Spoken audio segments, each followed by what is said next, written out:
Kjo vjen edhe për shkak të shoqërisë patriarkale. Themi se djemtë kanë fëmijë, martohen, ndërsa vajza martohet, shkon te burri, e ka edhe nisë ndoshta tek burri vetë dhe nuk jepet tek. Edhe në aspekt fetar është kështu e rregulluar për atë arsye pa barazi e ndohet, do thotë për shkak arsyeve që e trashëgon.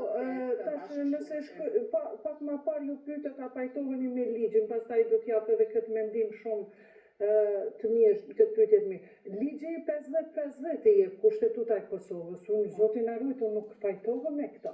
Unë nuk mundi me hyrë në hakun e vllautit. Se mendon që sepse ligji i Kosovës neve na pranon që edhe kanuni, edhe ligjet fetare, qoftë krishtere apo islame, edhe ato janë të pranueshme. Për shembull, unë mundi me da me vllaznit e mi hisën sipas sheriatit.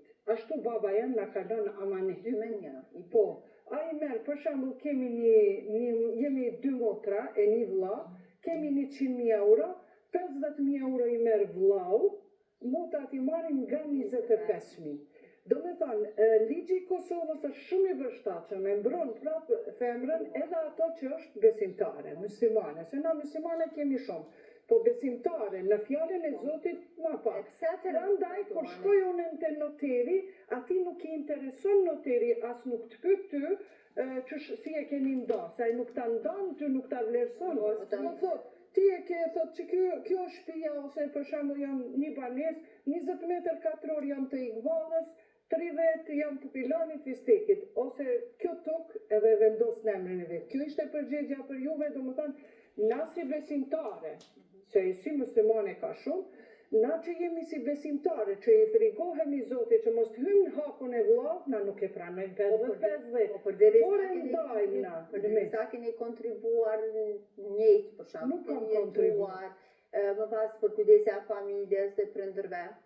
Shiko, unë deri sa jam martu, edhe vllau im deri sa e merr rrogën e parë, krejt është kontributi i babës tem. Nuk është as i vllaut. Në momentin kur vllau e fut kontributin e vet në shtëpi, atëherë ajo është kontributi i vllaut. As unë s'kam kontribu në atë shtëpi. Po e lesni këtu edhe me gjinin, se është djalë, du të më marrë pak më shumë, pse? Jo, pse është djalë nuk merr më shumë për shkak të djalit, këto e thot kanuni, përgjigja për juve, do më thonë, sipas ligjit kanunit, trashëgimia shkon vetëm përmes vijes mashkullore. Sepse vajza shkon te burri. Kjo është ligji kanunit, nuk është ligji ai Zotit as i Kosovës. As kushtetutës Kosovës, por në ligjin e Zotit merret 2 pjesë djali, 1 pjesë vajza, sepse vajza, jo që shkelet, po vajza derisa nuk martohet, është në mbikëqyrje në kujdesin e vllaut.